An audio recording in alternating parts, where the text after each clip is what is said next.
ईशावास्यमिदगं सर्वम्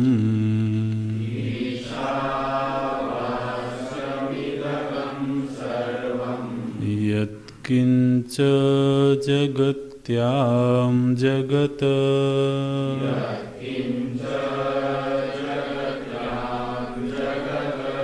तेन त्यक्तेन भुञ्जीथाः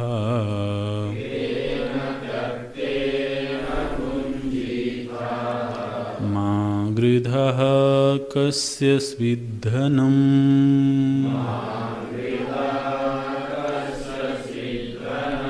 कुर्वन्नेवेह कर्माणि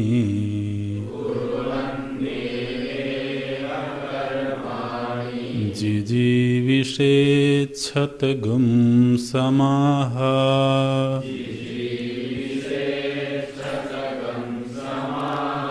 एवं त्वयि नान्यथेतोऽस्ति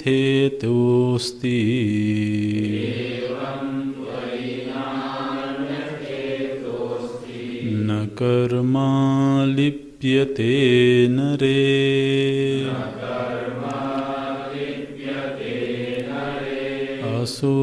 सूर्यानाम ते लोकाः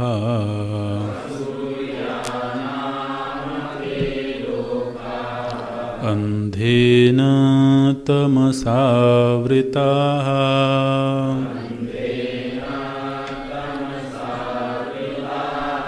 तागंस्ते प्रेत्याभिगच्छन्ति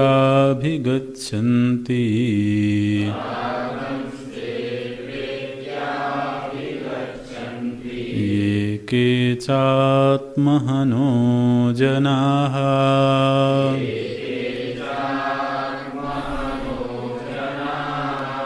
अनिजदेकं मनसो जवीयः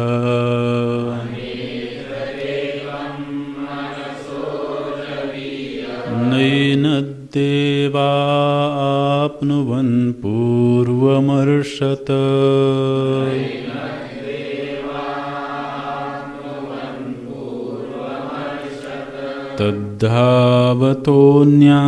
तद्धावतोऽन्यानत्येति तिष्ठत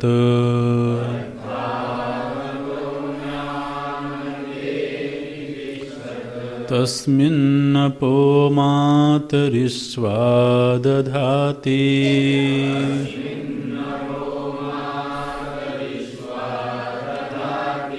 तदेजति तन्नैजति तद्दूरे तद्वन्तिके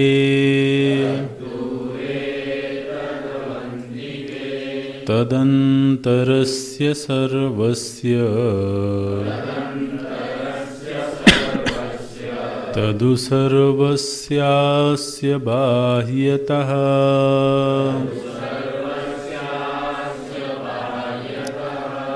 यस्तु सर्वाणि भूतानि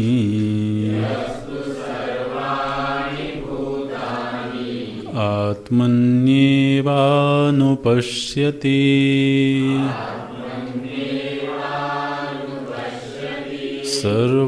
सर्वभूतेषु चात्मानं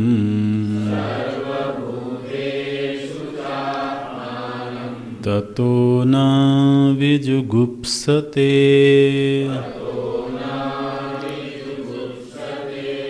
यस्तु सर्वाणि भूतानि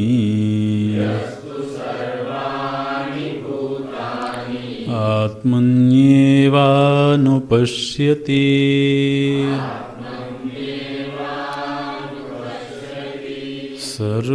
सर्वभूतेषु चात्मानं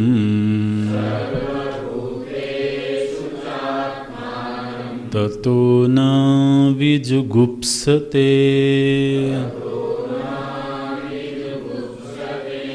ततो न विजुगुप्सते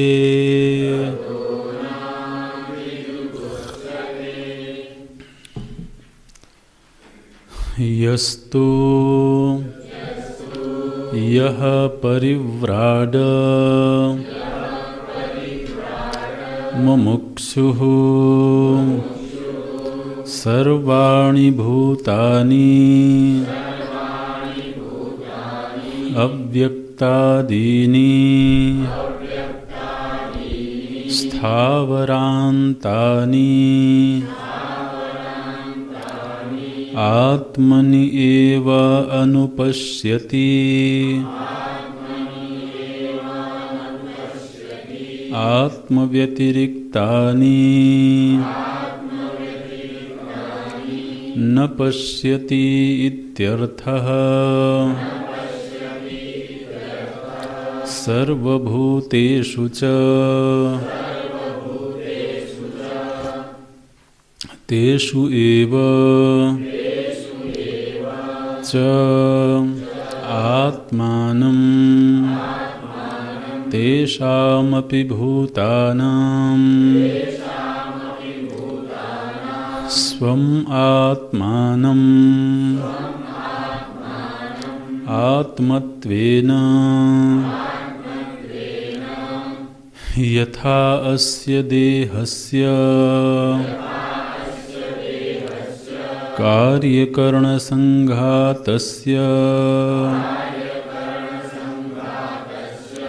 आत्मा अहम् सर्वप्रत्ययसाक्षी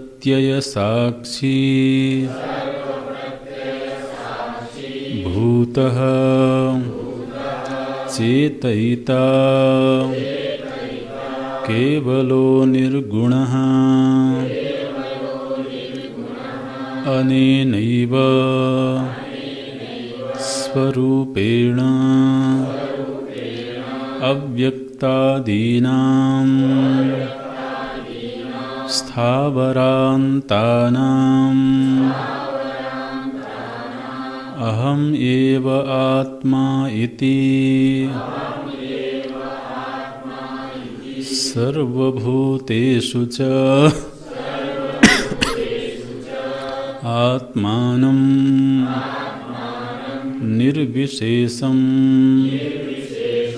यस्तु अनुपश्यति सः ततः तस्माद् एव दर्शनात् न विजुगुप्सते विजुगुप्सां घृणां न करोति प्राप्तस्य एव अनुवादोऽयं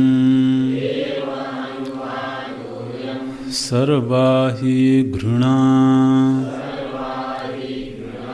आत्मनः अन्यद्दुष्ट पश्यतः भवति आत्मानम् एव अत्यन्तविशुद्धं निरन्तरं पश्यतः न घृणानिमित्तम् अर्थान्तरम् अस्ति प्राप्तमेव ततो न विजुगुप्सते इति ततो न विजुगुप्सते इति।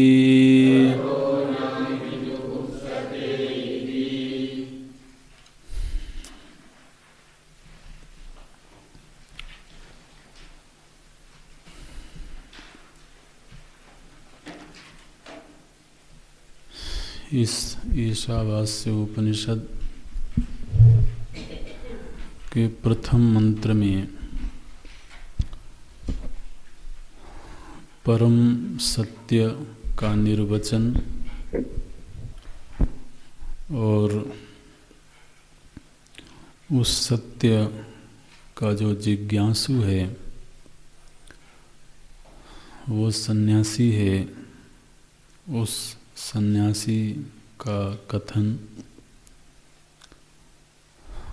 और जो इस परम सत्य के खोज के मार्ग पर चलता है,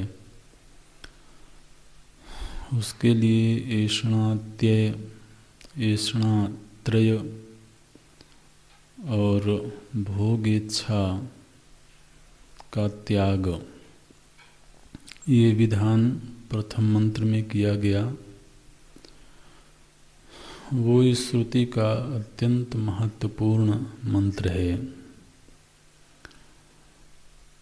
और जो ईशावास्यम की साधना है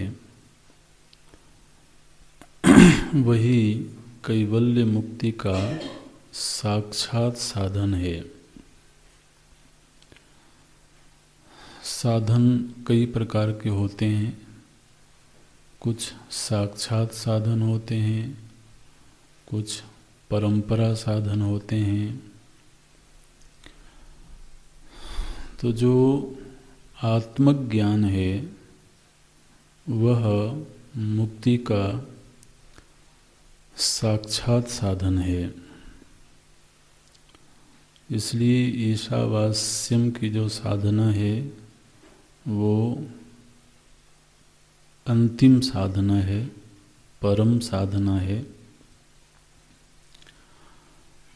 और जो कर्म योग है वो परंपरा साधन है।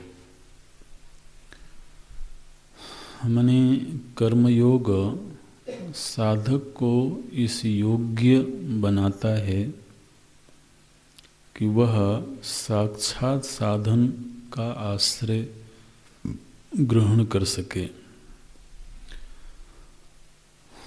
तो इसलिए द्वितीय मंत्र में परंपरा साधन का निरूपण श्रुति माता ने किया। तृतीय मंत्र में जो साधारण नैसर्गिक जीवन यात्रा है, जिसको पाने के लिए कोई अतिरिक्त प्रयत्न नहीं करना है, सहज प्राप्त है, उस सहज प्राप्त जीव की स्थिति का निर्वचन किया गया है और एक तरह से उस स्थिति की निंदा की गई है। तो अंधेन तमसावृताः लोकाः गच्छन्ति।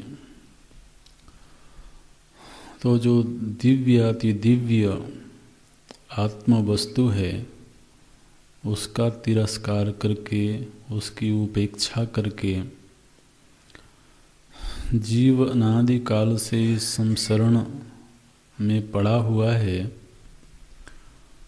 उससे बाहर निकलने का प्रयत्न करना चाहिए। इस लक्ष्य को ध्यान में रख के श्रुति माता ने इस स्थिति की निंदा की। तो ये जीवन की एक समग्र व्याख्या है। चौथे और पांचवें मंत्र में उस आत्म तत्व का विस्तार से निर्वचन हुआ, जिस तत्व को उपलब्ध होकर के जीव परम आनंद की अनुभूति करता है, नित्य विश्राम को प्राप्त होता है। वो आत्म तत्व कैसा है, उसके लक्षणों का निरूपण किया गया।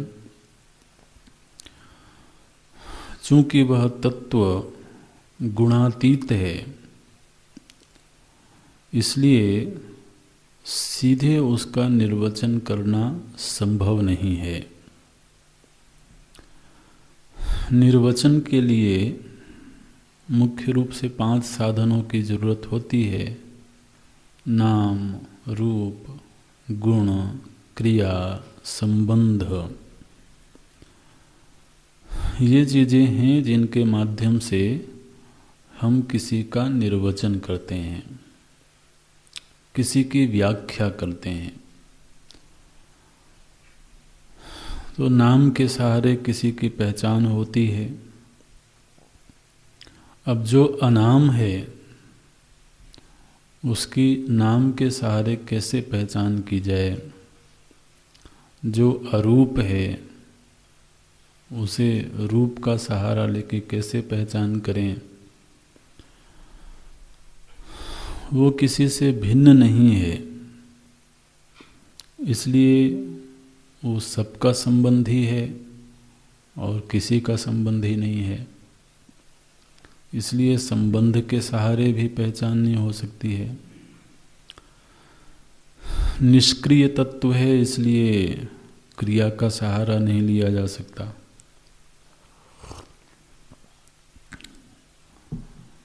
सर्वत्र नित्य वर्तमान है, इसलिए एक देशीय नहीं होने से स्थान का निर्वचन नहीं हो सकता।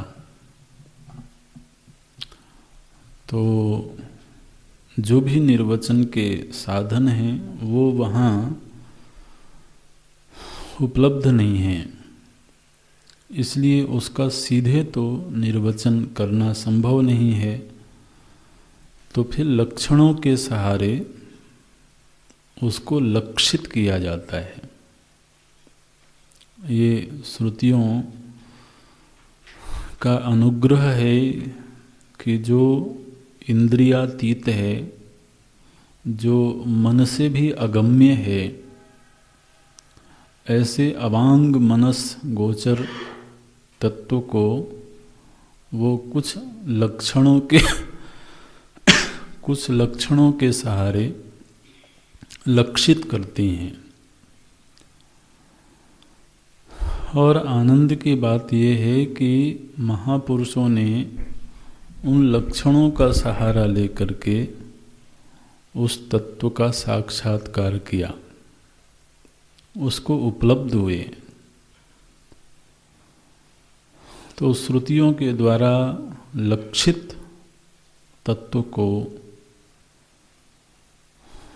प्राप्त हुए महापुरुष, तो ये एक तरीके से सिद्धि हो गई कि उन लक्ष्यों से लक्षित वस्तु है, उसका अनुभव किया जा सकता है, उसको प्राप्त किया जा सकता है। कोई ऐसी वस्तु हो जिसको आज तक किसी ने प्राप्त ही ना किया हो, तो फिर चाहे कितने ही लक्षण बनाए जाएं, उसका होना सिद्ध नहीं हो सकता है। लेकिन जिस तरह के लक्षणों का वर्णन श्रुतियों में आया, उन्हीं लक्षणों का सहारा लेकर के हमारे पूर्व के महापुरुष उस तत्व को उपलब्ध हुए, उसका साक्षात्कार किया। और साक्षात्कार पर्यंत जो फलश्रुति श्रुतियों में बताई गई है, वो फलश्रुति तो उनके अनुभव में घटित हुई। इसलिए ये सत्य सिद्ध हुआ कि ऐसी वस्तु है, उसको प्राप्त किया जा सकता है। तो आप देखिए, इन 5 मंत्रों में एक तरह से शास्त्र के सारे ही विषय आ गए। हमारी आज की स्थिति क्या है, उसका निर्वचन तीसरे मंत्र में हुआ। इस स्थिति से ऊपर उठने के लिए कर्मयोग का सहारा लिया जाए, वो दूसरे मंत्र में कहा गया। और फिर लक्ष्य की उपलब्धि में हेतुभूत जो साक्षात साधन है, वो आत्मज्ञान है, ईशावास्यम है, वो प्रथम मंत्र में कहा गया। और वो जो तत्व है उसका स्वरूप कैसा है, वो निर्वचन चौथे और 5वें मंत्र में हुआ। अब जो छठे और 7वें मंत्र का विषय है, वो है सिद्ध की अनुभूति का कथन। जो महापुरुष श्रुति के इन लक्षणों का सहारा लेकर के उसको उपलब्ध हो गए, उस आत्म तत्व का अनुसंधान किया और उसका साक्षात्कार हुआ, अब उस स्थिति को उपलब्ध महापुरुष की दृष्टि क्या है? वो अब अपने आप को, अपने आसपास के जगत को, जगदीश्वर को किस रूप में देखते हैं? तो आप कह सकते हैं कि ये आत्मज्ञानी की दृष्टि का निर्वचन है।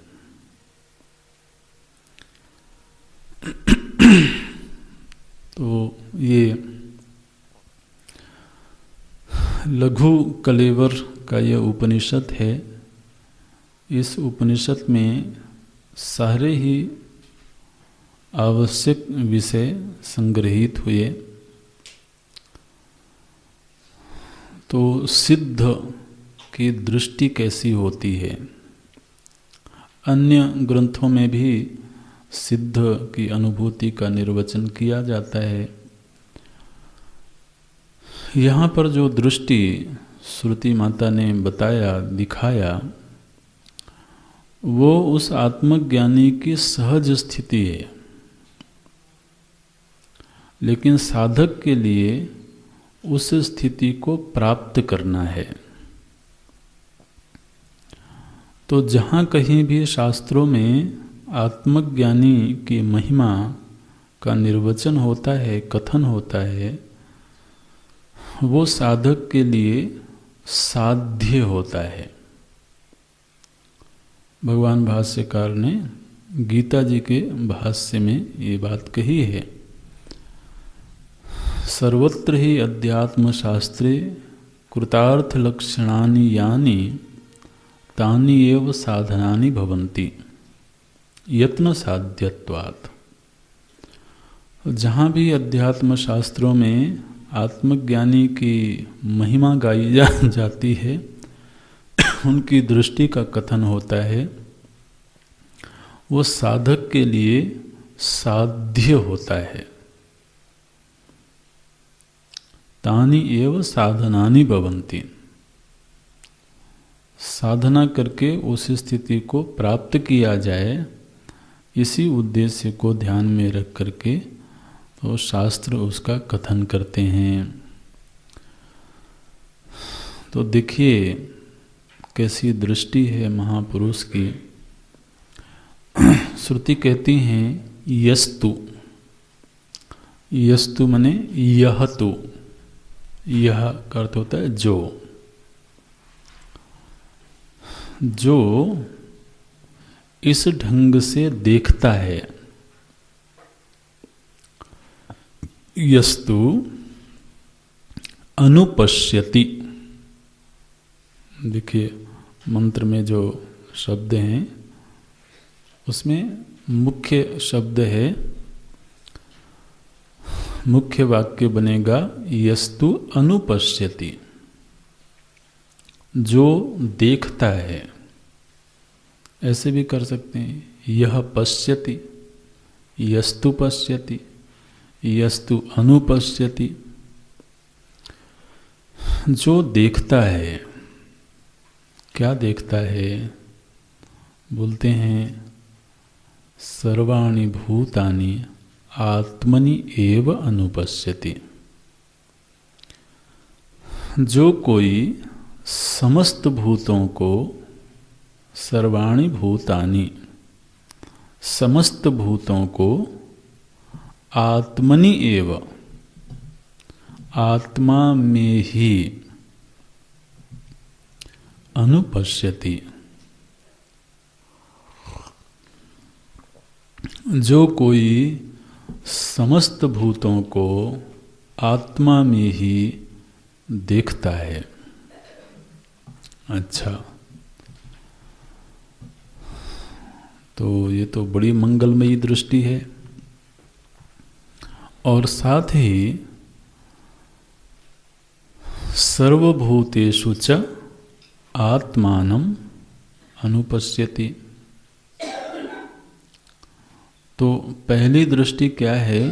बोले कि सभी भूतों को आत्मा में देखता है। आत्मनि सप्तमी अधिकरण विभक्ति है, आत्मा में।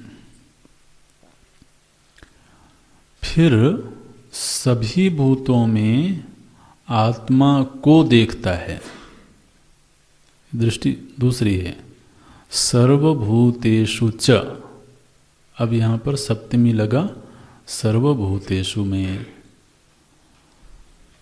अधिकरण विभक्ति में है सर्वभूत। सर्वभूतेषु च, सभी भूतों में, किम पश्यति, आत्मानं पश्यति।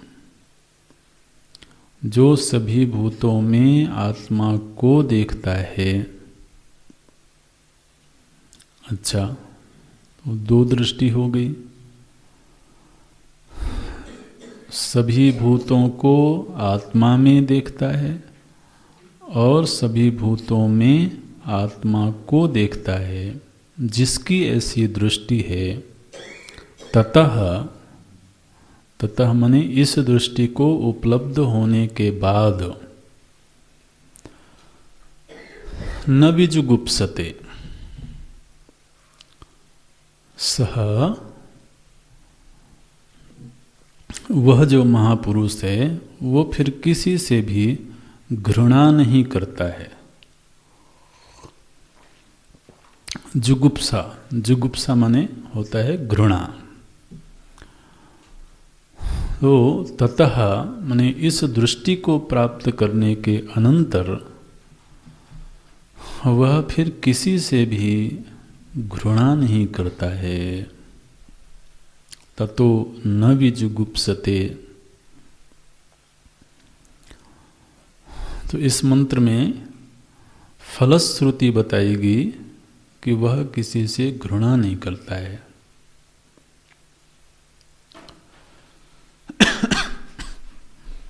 घृणा जो है वो हमेशा अन्य से होती है, अन्य के प्रति होती है। कभी भी स्वयं के लिए स्वयं घृणास्पद नहीं होता है। तो इसमें एक संकेत तो ये मिला कि उसके लिए कोई अन्य नहीं रहा। और दृष्टि कैसी है? बोले बड़ी अद्भुत दृष्टि है। आत्मा में सभी भूतों को देखना माने क्या? अपने आप में सभी भूतों को देखना। आत्मा माने मैं होता है ना।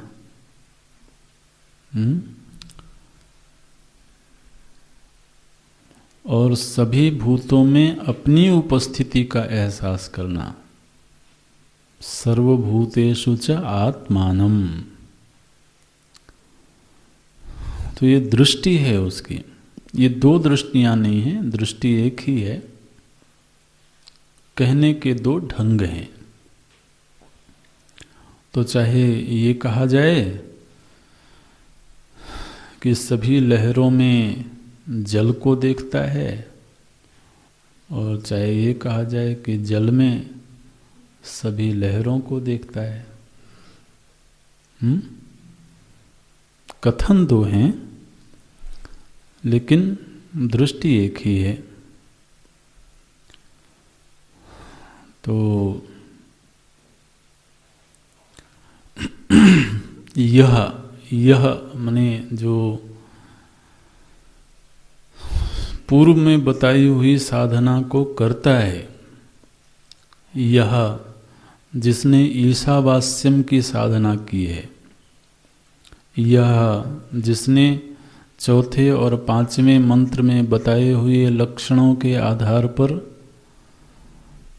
आत्म तत्व का अनुसंधान करता है और उसको उपलब्ध होता है, यह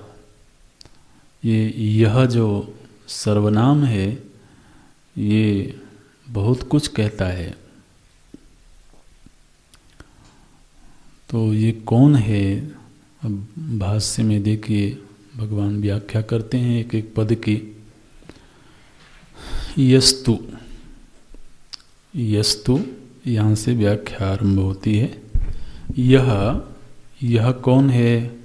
बोले परिव्राट मुमुक्षुः। दो लक्षण बताए। कौन है?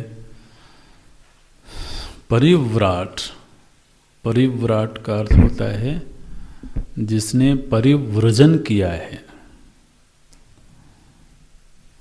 व्रजन, व्रजन शब्द का अर्थ होता है गमन।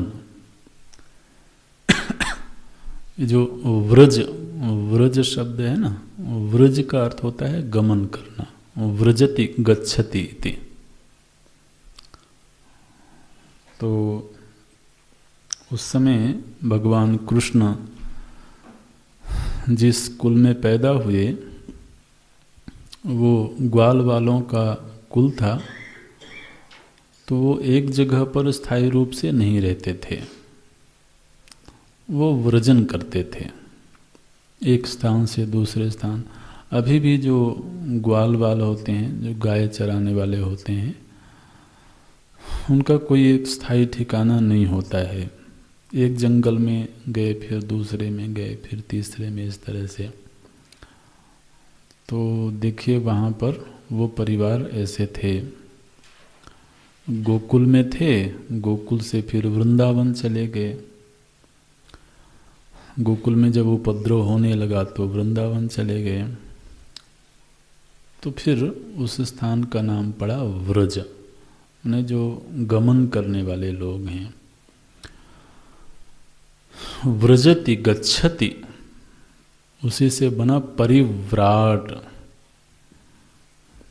परिव्राट का अर्थ होता है जो अपने सारे संबंधों का विच्छेद करके अपनी भौतिक सुख सुविधाओं से संबंध विच्छेद करके निकल जाता है उस सत्य की खोज में। उसको परिव्राजक बोलते हैं। परिव्राजक, वो सन्यासी के लिए शब्द दिया गया परिव्राजक। जो चल पड़ा है, जहाँ था वहाँ उसको संतुष्टि नहीं मिली, तभी कोई चलेगा। जहाँ बैठा है वहाँ सुख मिल रहा है तो क्यों चलेगा? बैठा रहेगा चुपचाप। लेकिन वहाँ रह करके देख लिया कि कुछ खास नहीं है, और कब तक बैठे रहेंगे, कब तक इसी तो बंधन में घिरे रहेंगे। तो महाराज वो अदृष्ट की ओर छलांग लगाता है ना।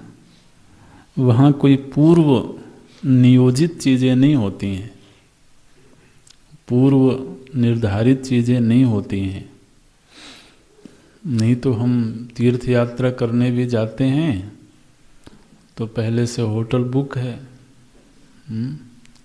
तो पहले से टैक्सी भी बुक की हुई है, तो टिकट भी है, सारा इंतजाम है। तो जो परिव्राजक होता है वो उसका कोई टिकट बुक नहीं होता है। वो तो चल पड़ा, उसको परिव्राजक बोलते हैं। परिव्रजति गच्छति,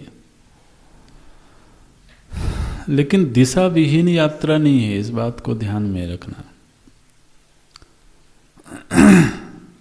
कौन से पड़ाव आएंगे उनका निश्चय चाहे भले ना हो, लेकिन दिशा विहीनता नहीं है। उनको मालूम है कि मुझे कहाँ जाना है।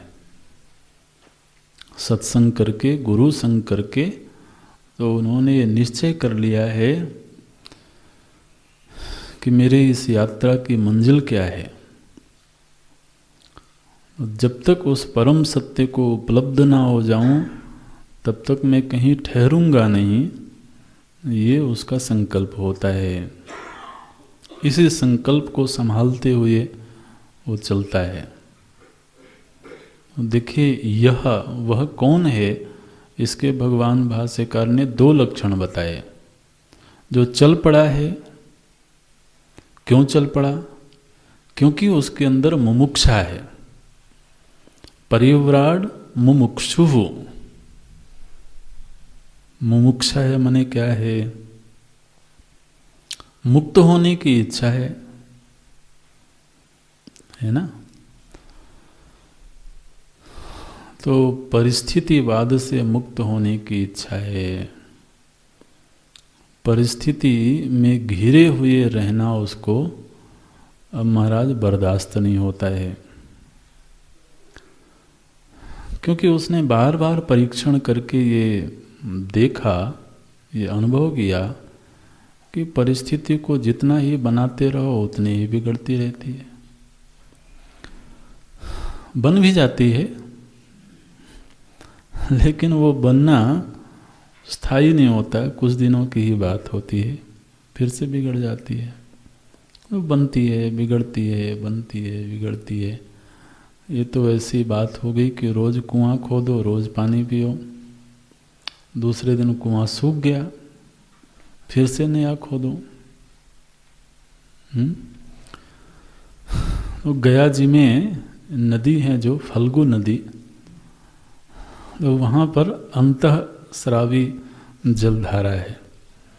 जब किसी को जलपान करना हो या पिंडदान आदि करना हो तो और रेत को ऐसे हटाते हैं तो जल निकल आता है।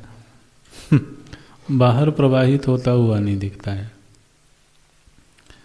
तो जब भी प्यास लगी है तो खोदो पहले। तो ये परिस्थिति की तो यही कहानी है। थोड़ी देर तक सुख देती रहती है, फिर से बिगड़ गई तो फिर से बनाने की कोशिश करो। उसको लगता है कि ये कोशिश कब तक करते रहेंगे, इतने जीवन तो बीत गए। तो कोई स्थायी समाधान चाहिए। तो ऐसा जो परिस्थितिवाद से मुक्त होने की आकांक्षा रखने वाला कोई महापुरुष ही कहना चाहिए, वो परिव्रजन करता है। वो फिर परिस्थितियों से बाहर निकलता है और साधना करता है, तपश्चर्या करता है। इस पूरी योग्यता का निर्वचन करने के लिए श्रुति में एक शब्द है, यह। यह माने कौन, इसको हमें पहचानना होगा। यह परिव्राट मुमुक्षुः, ऐसा जो परिव्राजक है, उसने जब गुरु और शास्त्र का सहारा लिया तो उसे एक दृष्टि प्राप्त हुई। ये दृष्टि सभी को प्राप्त नहीं होती है। ये जो समन्वयवादी लोग होते हैं ना, उनको ये दृष्टि नहीं प्राप्त होती है। बोले महाराज अब कहाँ जाना, घर में ही स्वर्ग है। बात तो सही है, घर में ही स्वर्ग है। घर में सब कुछ हो सकता है तो करो, किसने मना किया है? अगर हो सकता है। लेकिन भगवान तो कहते हैं परिव्रजन करना पड़ेगा। परिव्राजक हुए बिना ये दृष्टि प्राप्त नहीं हो सकती है। अरे भाई, जब पहले से ही मैं और मेरा बना के उसी में घिर के बैठे हैं तो सभी को अपने आप में देख पाने की दृष्टि कैसे प्राप्त हो सकती है? ये जो मैं और मेरापना है वो इतना दृढ़ है, उससे बाहर निकलने में कई बार व्यक्ति को भय लगता है ना। हाँ जी, जो हमारे सुरक्षा के उपाय हैं, एफडी वगैरह क्या है, ये सब सुरक्षा के उपाय ही हैं। तो आदमी को उससे बाहर निकलने में भय लगता है, पता नहीं क्या होगा। जब युवावस्था में कोई इस दिशा में आगे बढ़ता है तो घर वालों को, परिवार वालों को और शायद पड़ोसियों को भी परेशानी होती है। क्यों परेशानी होती है? अगर वो विदेश जाए नौकरी करने के लिए तो किसी को परेशानी नहीं है,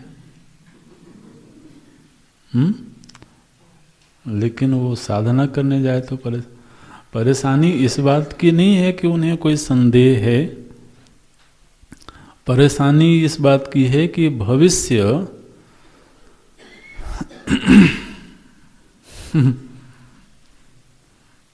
में स्थायित्व तो नहीं दिखाई देता है ना।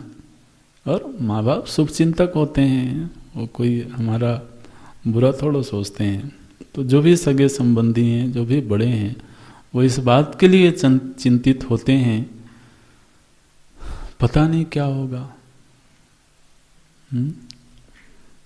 तो कुछ इंतजाम करके रखना चाहिए पहले से। चलो तुम नहीं कर सकते हो तो कोई बात नहीं, हमने इंतजाम कर रखा है। तो इसलिए परिव्राजक बनना तो महाराज कोई हंसी खेल की बात है क्या? उससे खुद से भी पूछा जाए अगर कि आगे की क्या व्यवस्था है, वो कहेगा मुझे नहीं मालूम। मुझे ये मालूम है कि कोई व्यवस्था करने वाला है ना। उस पर भरोसा है, उसी के भरोसे वो परिव्राजक हो सकता है। बिना भरोसे के लिए तो जीवन जीना बहुत मुश्किल काम है। अब भरोसा या तो परिवार का हो, सगे संबंधियों का हो, प्रॉपर्टी का हो, धन दौलत का हो, या तो अपने प्रभु का हो। बिना भरोसे के तो महाराज जीवन जिया नहीं जा सकता है। और जिसने धन दौलत परिवार का भरोसा छोड़ दिया, माने उससे बाहर निकल आया और परमात्मा का भरोसा नहीं बना, वो महाराज दुखी रहेगा, वो कभी सुखी नहीं हो सकता है। पक्की बात है। इसलिए जिसको भी इस मार्ग में सुखपूर्वक आगे बढ़ना है वो तभी संभव है जब भगवान का भरोसा दृढ़ हो जाए। जिसको ये एहसास होता है कि मेरा कोई अपना नहीं है, ये एहसास बहुत दर्दनाक होता है, बहुत पीड़ादायक होता है ना। तो हमारे शास्त्र कभी भी इस एहसास की ओर हमें नहीं ले जाएंगे। तो यदि सांसारिक संबंधों का विच्छेद हुआ तो इस विच्छेद से पहले प्रभु से संबंध जुड़ जाए तो बात बन गई। और जब तक उसमें दृढ़ता नहीं आती है तब तक सद्गुरु से, किसी संत से संबंध जुड़ जाए।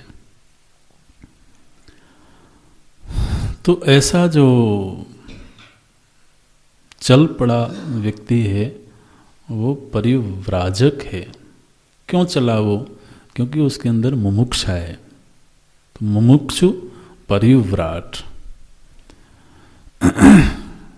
वह अनुपश्यति, पश्यति, पहले पश्यति बोलते हैं भगवान भाष्यकार, वो देखता है। देखता है माने जिस दिन चला उसी दिन दिखने लगा, ऐसा नहीं है ना। ये जो दृष्टि है, ये दृष्टि प्राप्त कब हुई?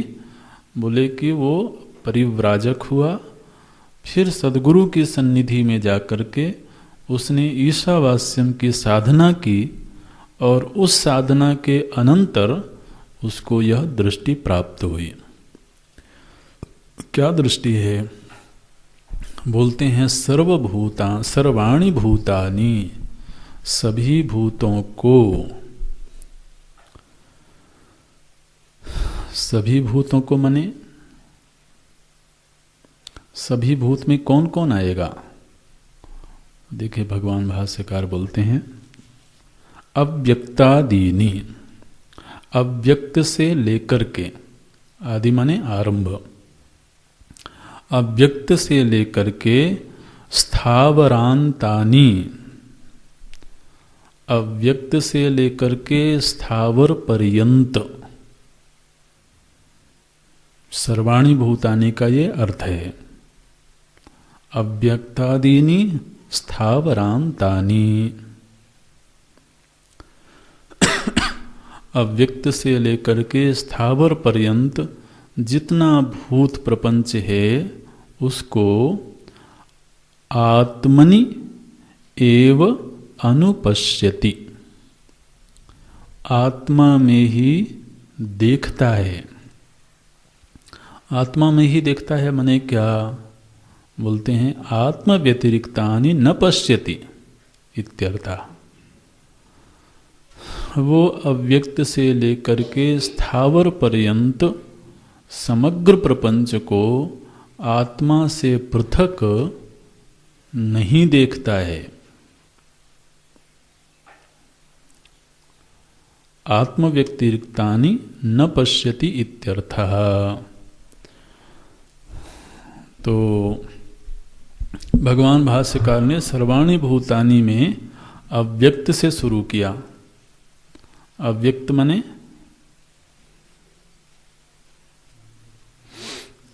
अव्यक्त माने प्रलयकालीन स्थिति है ना। सृष्टि की जो प्रलयकालीन स्थिति है उसको अव्यक्त बोलते हैं, और जो निर्मित जगत है उसको व्यक्त बोलते हैं। तो जगत की दो ही स्थितियां होती हैं, या तो वह अव्यक्त होगा या व्यक्त होगा। तो जिस समय पर सृष्टि में वैविध्य नहीं दिखाई देता है, सृष्टि है तो सही, लेकिन कैसी है? बोले अभी लीन है, उसको अव्यक्त बोलते हैं। अव्यक्त की परिभाषा आप लिख लेना, न व्यज्यते कैश्चित अपि प्रमाणैः, न व्यज्यते कैश्चित अपि प्रमाणैः। जो किसी भी प्रमाण का विषय ना बने उसको बोलते हैं अव्यक्त। न व्यज्यते, जो व्यक्त नहीं होता है। कैश्चित अपि प्रमाणैः, किसी भी प्रमाण के सामने जो व्यक्त नहीं होता है उसको बोलते हैं अव्यक्त। तो देखिए जो प्रलयकालीन स्थिति है वो किसी भी प्रमाण का विषय नहीं है ना। उसको केवल शब्द प्रमाण से ही तो अनुमान किया जाता है। ध्यान रखें, जो आत्म तत्व है वह भी शब्द प्रमाण का विषय है, और जो प्रलय काल है वह भी शब्द प्रमाण का विषय है, लेकिन दोनों में भेद है।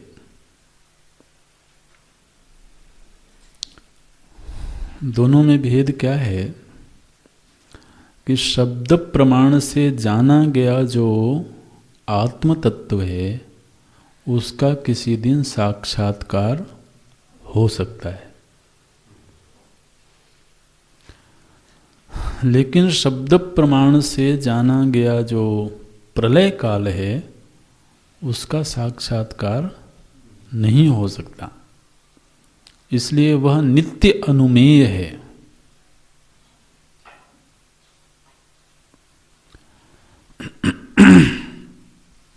तो जो प्रलय काल की स्थिति है वहाँ से महाराज भगवान भाष्यकार सर्वाणि भूतानि को गिनते हैं। अब किसी ने प्रश्न किया कि भगवान भूत में तो हम पंचभूतों को जानते हैं, आप अव्यक्त को भूतों में गिन रहे हो। श्रुति ने क्या कहा था? सर्वाणि भूतानि। तो आप कहो कि पंचभूतानि, पंच महाभूतानि, अव्यक्त को क्यों गिन रहे हैं? तो देखिए टिप्पणीकार ने बड़ी सुंदर व्याख्या की है इसकी। दूसरे नंबर की टिप्पणी है, भूतानि माने क्या? तो बोलते हैं भवन्ति सत्वेन प्रतीयन्ते इति भूतानि। ये भूत शब्द की बड़ी सुंदर व्याख्या है, इसको आप अंडरलाइन कर सकते हैं। भवन्ति सत्वेन प्रतीयन्ते इति भूतानि, इतनी व्याख्या है भूत शब्द की। भूत माने क्या? बोले जो सत्य के रूप में प्रतीत होते हैं। सत्वेन प्रतीयन्ते, जो कुछ भी सत्य के रूप में प्रतीत होता है वो सब का सब भूत कहलाता है। तो प्रलय की प्रतीति भी सत्य के रूप में ही होती है। कैसे सत्य के रूप में होती है? जैसे सुसुप्ति में जब हम गए तो जागने के बाद क्या हमको ऐसा लगता है कि सुसुप्ति में मैं नहीं था?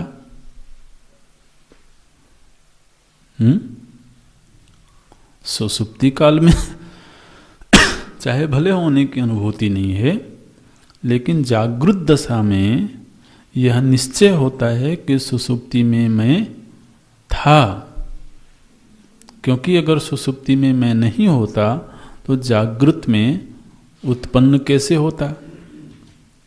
तो जागृत काल में जो उत्पत्ति है वो इस बात का निश्चय करती है कि सुसुप्ति में थे। इसी तरह से यह जो जागृत कालीन प्रपंच है, जो सृष्टिकालीन जो जगत है, यह प्रलय काल में भी था। क्योंकि नहीं होता तो उत्पन्न कैसे होता? असत से सत की उत्पत्ति थोड़ा होती है। ये जो सद्रूप से भास रहा जगत है, यह असत से तो उत्पन्न हो नहीं सकता। कथम असतः सत जायेत, ये प्रश्न किया जाता है कि असत से सत की उत्पत्ति कैसे हो सकती है? तो प्रलय काल की जो स्थिति है वो असत की स्थिति नहीं है। सृष्टि ही इस बात का संकेत करती है कि प्रलय काल में भी सब कुछ था, अव्यक्त रूप में था लेकिन था। इसलिए उस स्थिति को भी भूत ही कहा जाएगा। भूत की परिभाषा क्या की टिप्पणीकार ने? सत्वेन प्रतीयन्ते इति भूतानि। जो भी सत्य के रूप में प्रतीत होता है उस सब को भूत बोलते हैं। भूतानि इति व्युत्पत्तिम अभिप्रेत्य भूत पदम व्याकरोति अव्यक्त इत्यादिना। तो अव्यक्त से लेकर के स्थावर पर्यंत, स्थावर का अर्थ होता है स्थूल, एकदम जो इंद्रिय गोचर है, प्रत्यक्ष का विषय है। उस अव्यक्त से लेकर के स्थूल प्रपंच पर्यंत जितना कुछ भी जगत है, इस सब को आत्मा में देखता है। माने आत्मा से पृथक नहीं देखता है, ये दृष्टि है उसकी। फिर बोलते हैं, श्रुति का शब्द है सर्वभूतेषु च, और वही जो समस्त भूत हैं, तेषु एव मतलब उन्हीं महाभूतों, जिन महाभूतों को पहले आत्मा में देख रहा था, अब उन्हीं भूतों में, तेषु एव च आत्मानम पश्यति। आत्मानं पश्यति माने क्या? तेषाम अपि भूतानां स्वम आत्मानं आत्मत्वेन। उन भूतों की जो आत्मा है, इसको ऐसे समझना, उन भूतों की जो आत्मा है वो मेरी ही आत्मा है, इस रूप में देखता है। ठीक है ना? तेषाम अपि भूतानां स्वम आत्मानं आत्मत्वेन पश्यति। किस तरह से देखता है? दृष्टांत देते हैं भगवान भाष्यकार, यथा अस्य देहस्य, जैसे इस शरीर में देखिए, हाथ की आत्मा है कि नहीं है? नहीं है। हाथ बिना आत्मा के है क्या? तो जो हाथ की आत्मा है वो मेरी आत्मा से भिन्न है क्या? नहीं। आंख की जो आत्मा है वो मेरी ही आत्मा है। तो कोई भी अंग निरात्मक तो नहीं है। आत्मा माने क्या होता है? जिसके होने से किसी का होना सिद्ध होवे, उसको आत्मा बोलते हैं।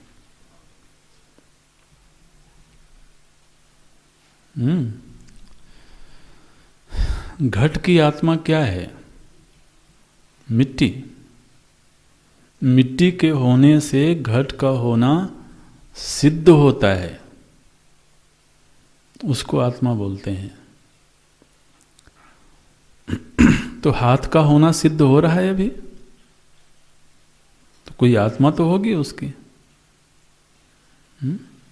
प्रत्येक अंग का होना सिद्ध हो रहा है, मालूम पड़ रहा है।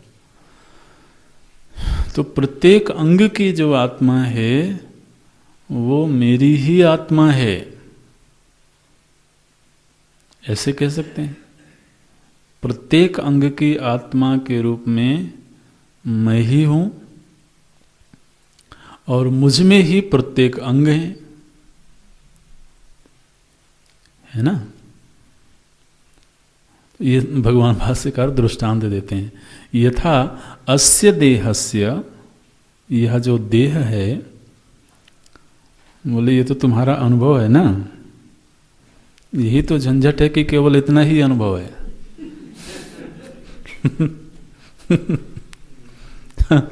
श्रुतियों ने कहा कि जो बाहर का जगत है वो भी मेरी ही आत्मा में है।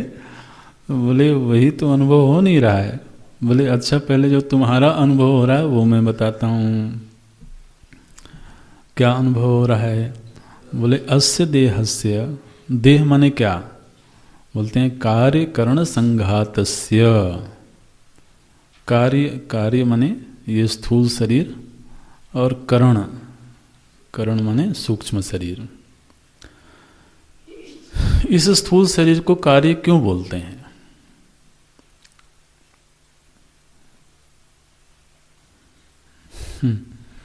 क्योंकि ये अंतिम कार्य है।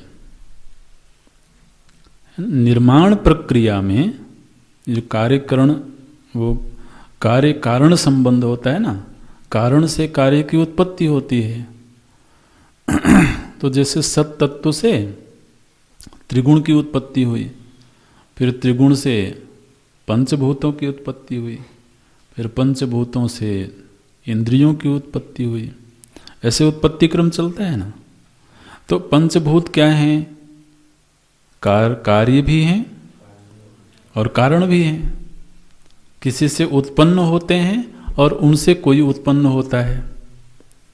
तो इसलिए त्रिगुण कार्य भी हैं, कारण भी हैं। पंचभूत कार्य भी हैं, कारण भी हैं। लेकिन यह जो स्थूल शरीर है यह कार्य मात्र है, यह किसी और का कारण नहीं है, इसलिए इसको कार्य बोलते हैं। ये अंतिम निर्माण है।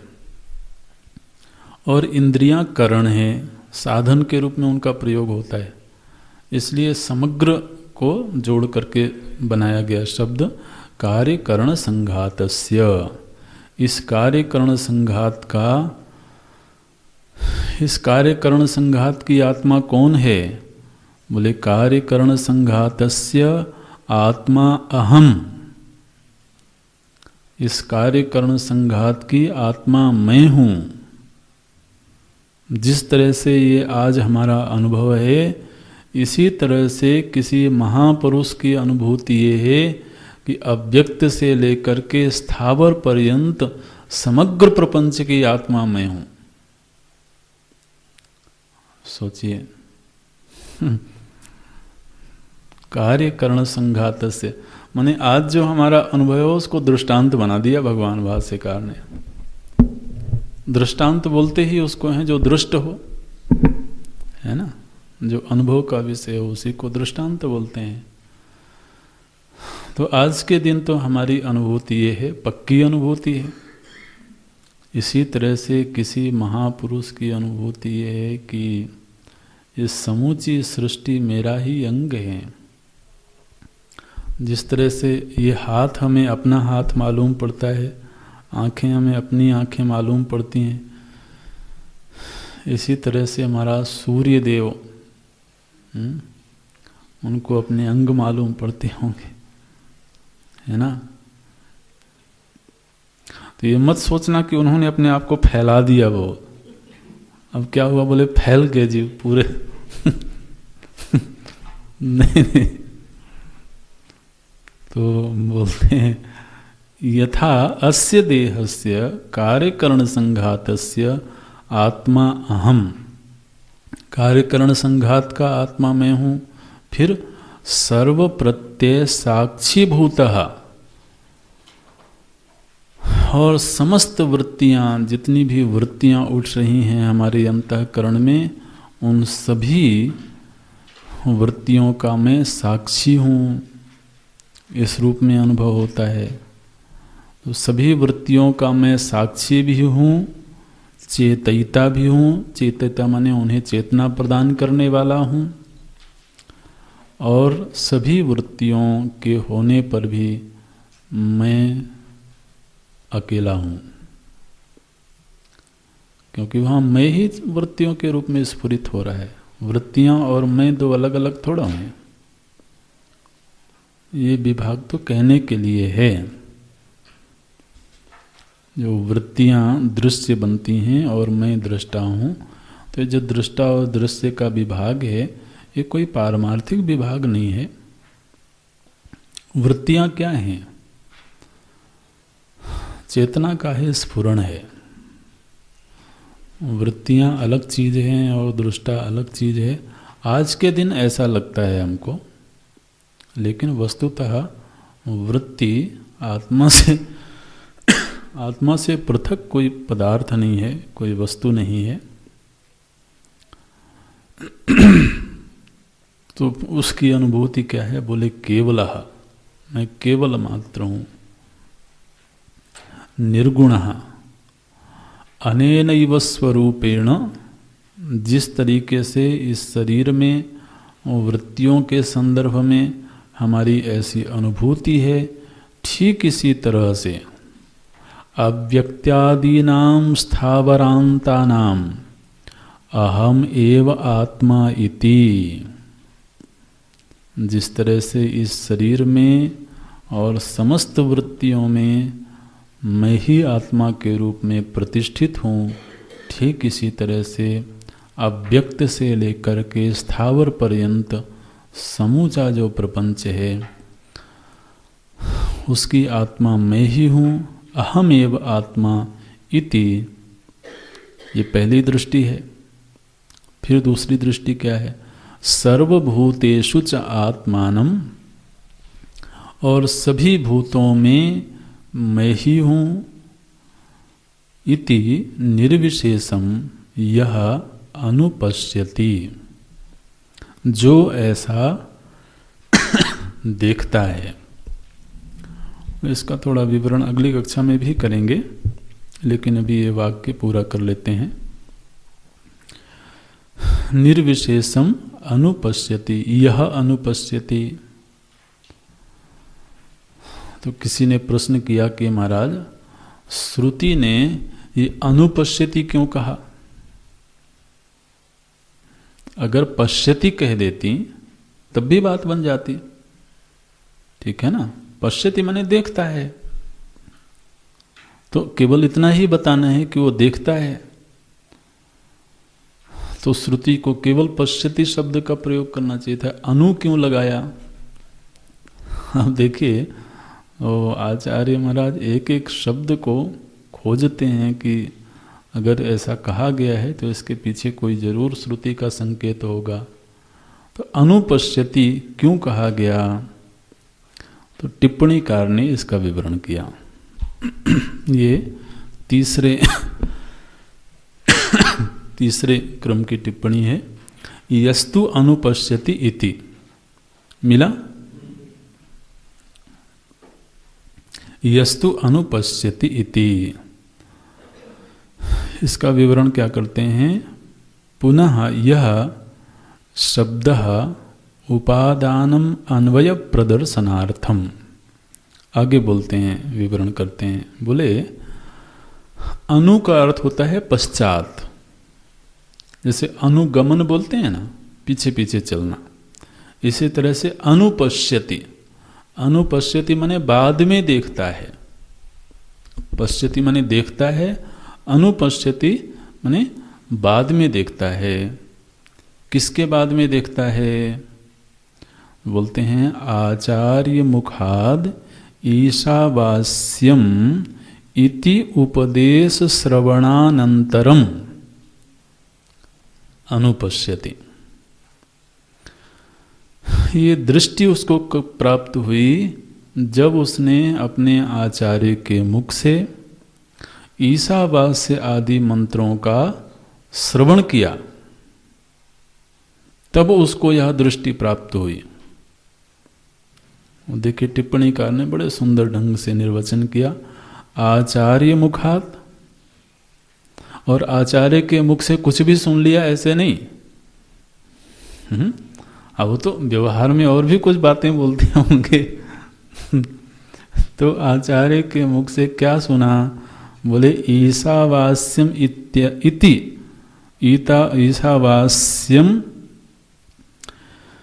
इत्यादि उपदेश।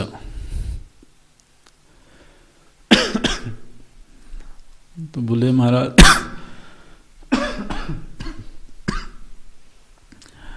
तो आचार्य के मुख से सुनने की क्या जरूरत है, हम किसी और के मुख से सुन लेंगे। तो बोले नहीं, उससे बात नहीं बनेगी। तो दोनों बातें एक साथ चलती हैं, गुरु वेदांत, है ना, गुरु वेदांत, ये साथ साथ लेके चलते हैं। गुरु वेदांत वाक्येषु विश्वास श्रद्धा, ये परिभाषा की गई। तो बोलते हैं आचार्य मुखाद ईशावास्यम इत्यादि उपदेश श्रवण अनंतरम, इस उपदेश का श्रवण करने के बाद फिर देखता है। अनुशब्दार्थ, देखिए अनुशब्द की व्याख्या के लिए टिप्पणीकार ने ये विवरण किया। श्रुति ने अनुशब्द क्यों बोला? तो बोलते हैं उसका तात्पर्य ये है। तो अब भाष्य में पुनः आ जाएं। निर्विशेषम यस्तु अनुपश्यति, जो देखता है ऐसा, सह, ऐसी दृष्टि से संपन्न जो महापुरुष है, सह ततः तस्माद एव, ऐसा दृष्टि पा जाने के बाद ही, तस्माद एव दर्शनात्, ऐसा जब दर्शन उसको प्राप्त हो गया तो फिर क्या हुआ? बोलते हैं न जुगुप्सते, जुगुप्साम घृणाम न करोति, वो फिर किसी से भी जुगुप्सा अर्थात घृणा नहीं करता है। ओम।